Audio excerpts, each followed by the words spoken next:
Meaning of illustrator. Illustrator. Illustrator. Illustrator. Illustrator.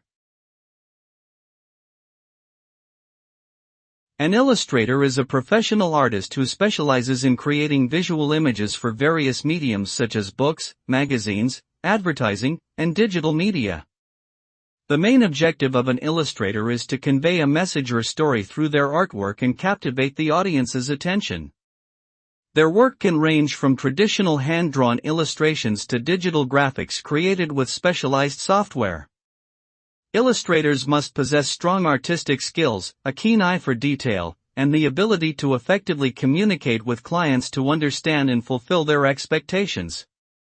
Ultimately, illustrators play a crucial role in enhancing and elevating visual communication across various industries.